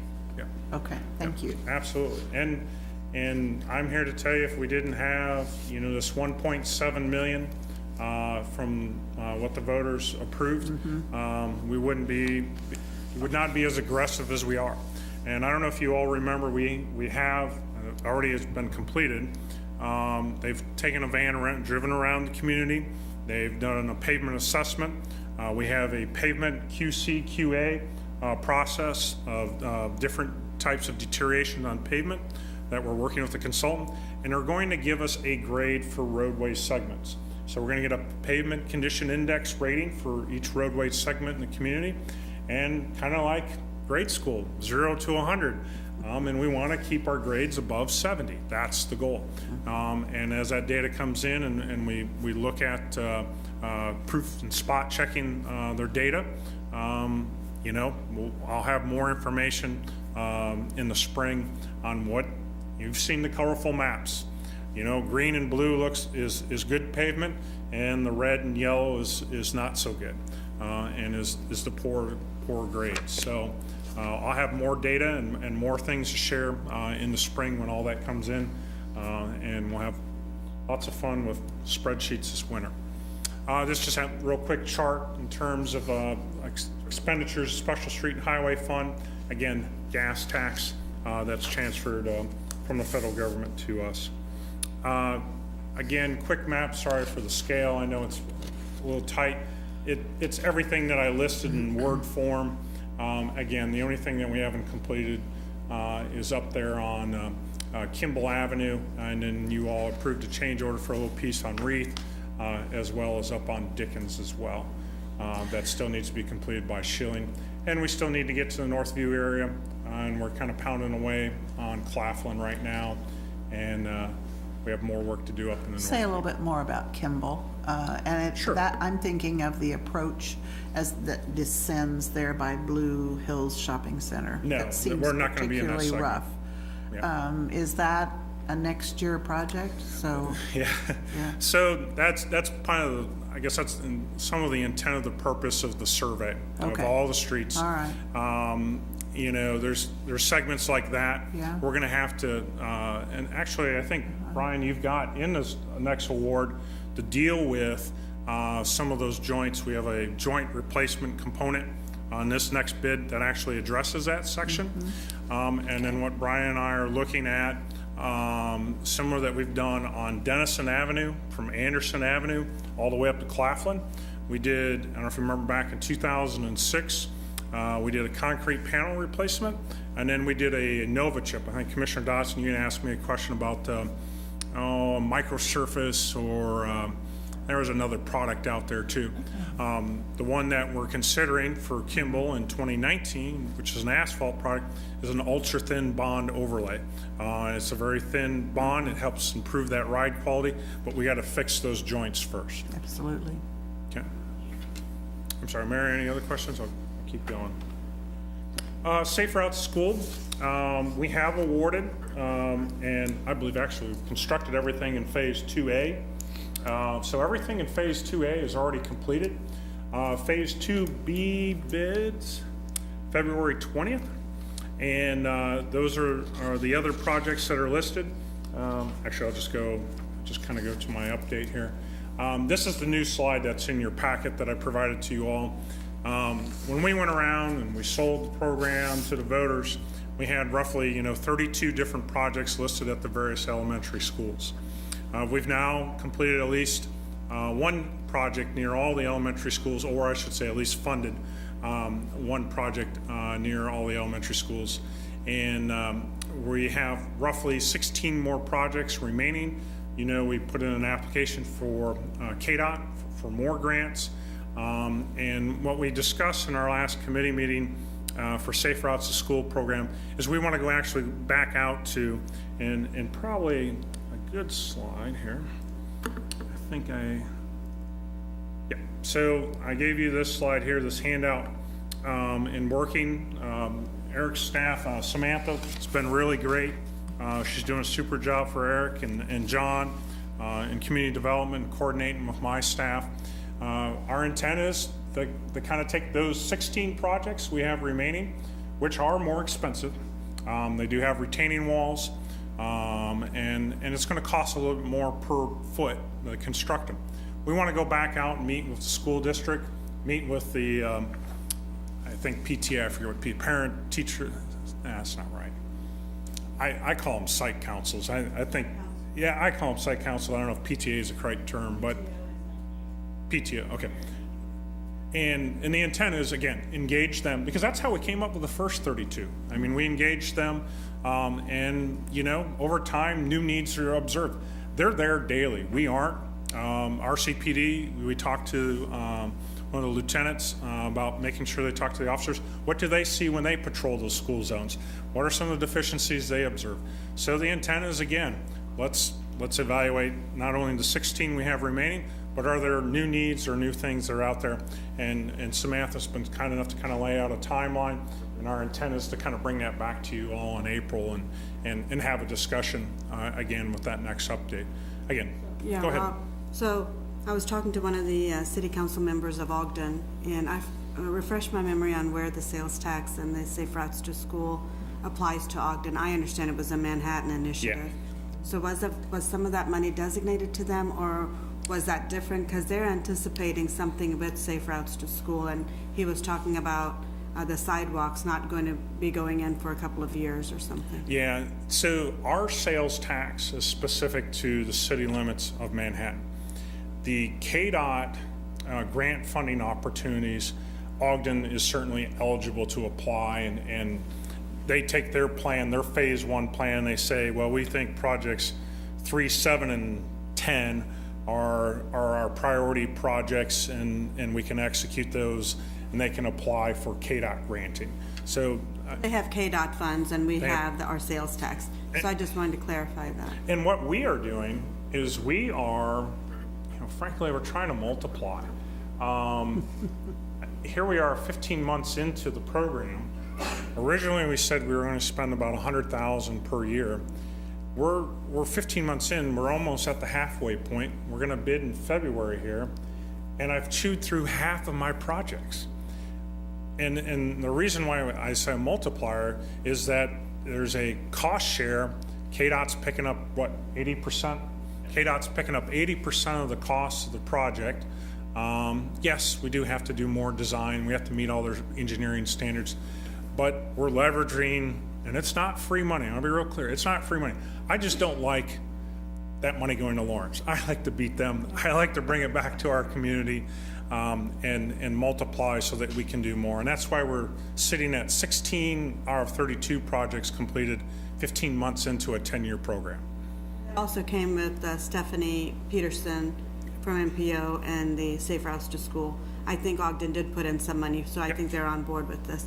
And it's good to see the shared cost between the state and the local, so it doesn't, the burden is not falling only on our Manhattan Yep. or our visitors for sales tax revenue. Right. So I guess my last slide. So, commissioners, any questions? I threw a lot at you, and if you got anything specific, I may have to go look it up, but. I just have a few quick questions. Sure. They're all probably easy. So, just to clarify, the goal is still for all the Berry Streets to be started on those by the end of 2018, correct? Yeah, I certainly want to get the contractor up there in 2018. How much they will get completed in 2018, weather dependent. Again, it'll be, it's always the mayor's fault. So, if we have a nice mild fall, and we quit having all these rains and below 32 temps, yeah, the contractor will get more down. One thing that Brian enforces in terms of inspection is cold weather pouring plan. The contractor has to submit something, and they have to adhere to it. You can pour in colder temps, but there are certain things you have to do. And if they don't comply, then we reject it. But the intent is to start in 2018. But I want to be real clear. We're probably in the amount of work we need to do up there, we're probably 2019, and we're probably 2020. I don't think that we've told anybody that we finish in 2018. We just said we were going to start in 2018. And I think that's what, especially those neighborhoods are expecting. So I just want to make sure that we, as much as we can control that, we do. Next question, I haven't got any emails on this. I just have to drive through it every day, so I'm curious about it. When are we going to open up that lane on Tuttle Creek Boulevard after McCall? How close is that project to being finished? I believe there's a trail, 30 days? Okay, so 30 more days? Dang, okay. If you remember, the part of that beautification project in all the slopes and the new box, there is a trail component that will tie into linear trail up at Casement and Hayes. One of the complaints that we've had for years is the accessibility of that neighborhood. How do they get from the intersection of Hayes and Casement to the 10-foot wide sidewalk or trail that's on the north side of McCall Road that connects them to everything from restaurants to shopping and so forth. So. Yeah, they've done a lot of work. I was just curious because I didn't know how close that was to wrapping up. And then last question I have, this is just a general question about, especially as we go and we're replacing asphalt. It was less than a year ago, the large water main break that happened right outside of Civic Plus. And then we had to replace that whole set of concrete right there. Less than a year, if you go and look at that concrete, it already has pretty extensive cracks in it now. I mean, is that something that we expect to happen? No. Okay, well, if you just go look at it and tell me if I'm being over dramatic and that's expected, or because it's less than a year and there's I walk over it every day and there's quite a bit of cracks in it. So, as we're replacing these, I just didn't all the asphalt in these roads. I didn't know if that was a reality we should regularly expect. On 4th Street? Okay. Yeah, we'll take a look at them. No, pavement design life, we try and get 20 years out of, whether it's concrete or asphalt. We certainly have changed techniques with the street guys. One thing that we're trying to do now is make sure that we over saw cut in terms of width. I think you might have received an email, complaints up in the Gary area, and on previous work that was done, was that we try and keep lanes of traffic open. If we don't over saw cut, you still have live traffic adjacent to that panel. And if you don't have a clear enough a bond breaker in terms of between a new panel and old panel, and that traffic, you still got live traffic adjacent to that new panel and it hasn't reached its full strength yet, it'll introduce cracks. And that's one thing that Jeff has addressed with his crew leaders this year, and we're trying to be more aware of that situation so that we do saw cut far enough over when we replace it. Again, we've really tried hard to improve our quality, education of our workers in terms of checking the concrete tickets from the trucks, making sure we're not adding too much water and understanding why we don't want to add too much water. Brian has changed and done lots of work with the road mix design with the suppliers We've worked with Buyer Construction on the quality of the materials, making sure materials meet DOT standards.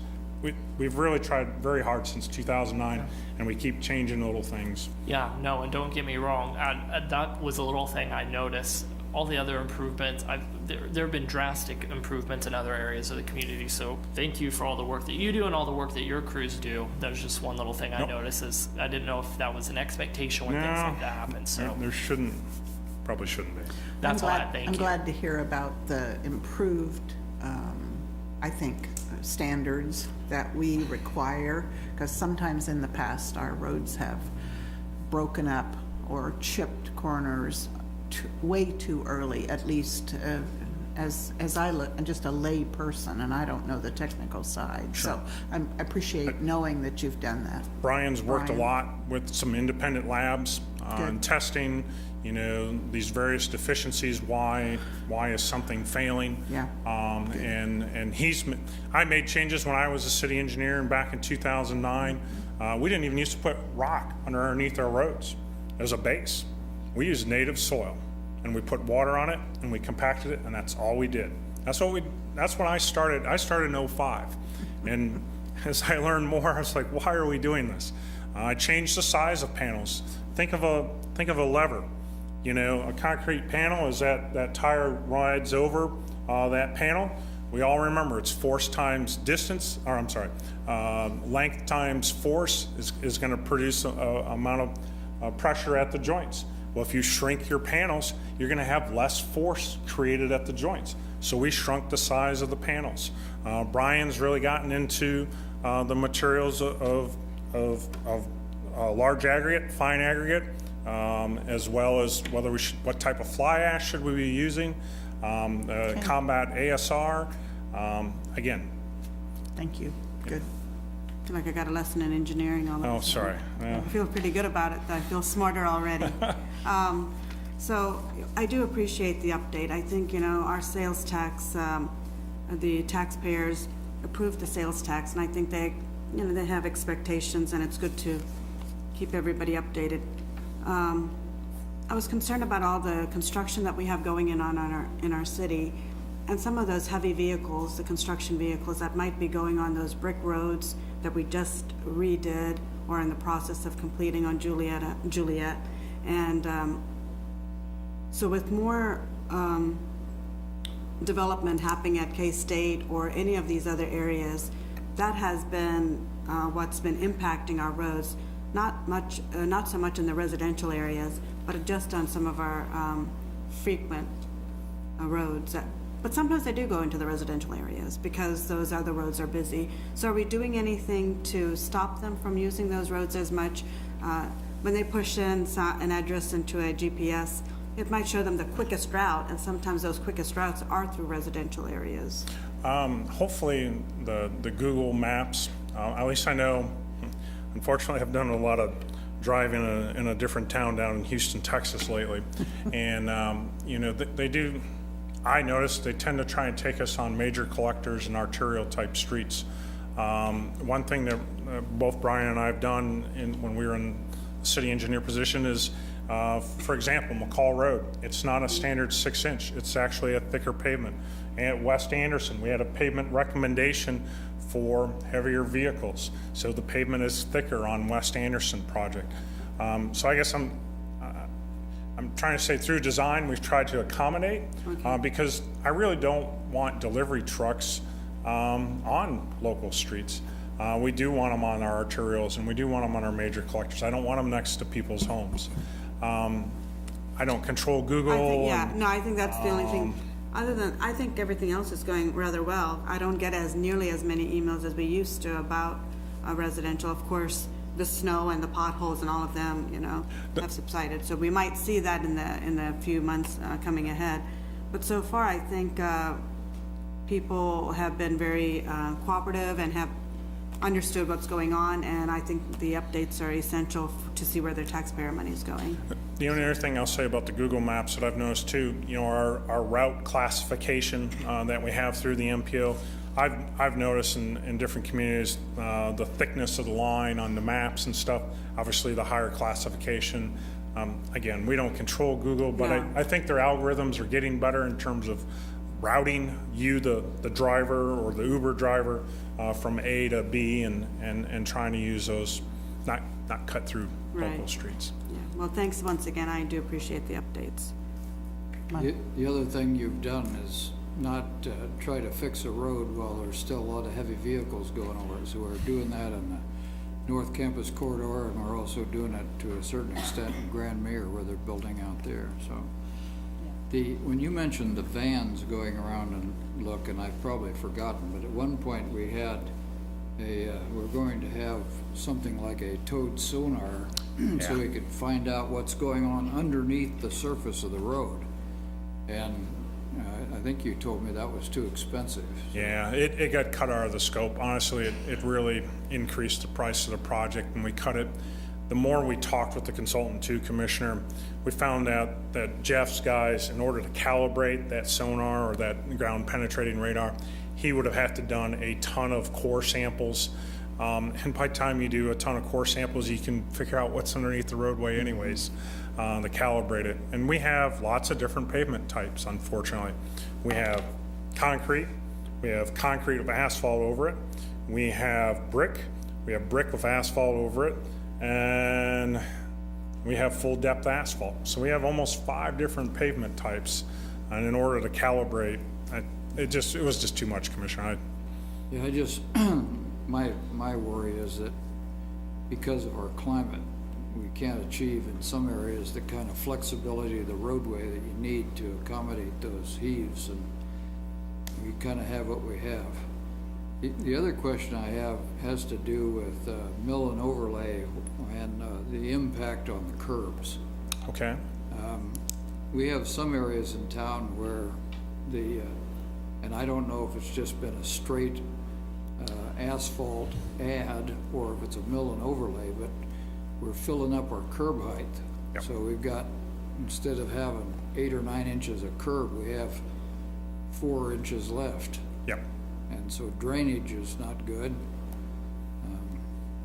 So I certainly can address that. So when I say mill and overlay, what Brian's bidding out and we're speccing in our bid documents to a contractor is that contractor mills down, 2 to 3 inches, and then they replace with 2 to 3 inches so that we don't fill the curb line. You're absolutely right. There have been techniques used in the past on our various streets where the engineers and even myself, when I first started here, we just spec'd a 1 or 2 inch overlay on a concrete street, and yes, we filled up the curbs, and we haven't done that in a long time because of the storm drainage decrease and the problems that we've created in neighborhoods. Good, thanks. I wanted to add, I know Juliet is not in your calculations because it's a KDOT grant, but it's a benefit to our city. Are there other projects like Juliet that are underway that? So we applied for, and I believe, I know we got your permission to apply for, and I thought we brought it back, which is Fort Riley Boulevard. We got I call it a clink grant. That's the old term when I worked there. Was it C-CLIP now? I don't know who makes up all these new acronyms on me. But we did get a 50-50 split with KDOT to do concrete panel replacement on Fort Riley Boulevard that you all have Sure. agreed to accept. And that'll be something that'll be going out Okay. 19 or 2020. So it's a 2019 project. Very good. So, yes, Okay, I do yeah. look for Something else. things like, you Yeah. use the example of Juliet. Yeah. Fort Riley Boulevard is eligible Okay. because we have a connecting link agreement with KDOT. Unfortunately, it's just a 50-50 split, whereas like Juliet's an 80-20 split. That's good. So what about alleys? We're trying to do Sure. alleys over time. Yeah. And I know we don't have a goal necessarily, an absolute goal of so many a year, but is that a separate project, even though it's certainly a component. semi-street? It's certainly a component of it. In some of my spreadsheets, I've tried to Okay. account for perhaps doing some alleys in the Yeah. multifamily overlay district, where our high traffic, it is a paved surface. Mm-hmm. Is that alley open yet, Brian, on my favorite one, Bertrand and Vatier yet? Still waiting on concrete lid? Okay. Okay. So we did the benefit district through public hearing. Good. That was a gravel, unimproved alley. It's almost done. We're waiting on a concrete lid for a storm inlet, Okay. and that'll be open. That's one program that's not a part of the sales tax, because we're asking the adjacent property owners to pay for it. Good. On the, your question, it's, yes, I would like to do more alleys, but I got so many, I guess, so many streets in front of Sure. people's homes Okay. too. It's a little bit of a balancing act. I appreciate, and I really appreciate your explanation about the 3.5 million, because we had 2 million, we added 2 million. I'm always looking for 4 million. Sure. But I'm very happy with 6 million. Okay. Thank you very much for the explanation. Commissioner Butler, did you have any? I just wanted to say, you know, looking at this, I think it's a well-managed program. I mean, you've managed to leverage it. You know, we were thinking 4 million, looks like it's gonna be closer to 6. That's about as good as it gets, so I think we got good value for the tax that was put on. So good work by everybody in your department. It's a team effort. It really is. And again, you know, we keep trying to improve ourselves. We try to improve our techniques with our crews. Brian's research with independent labs and working with materials that are supplied here locally.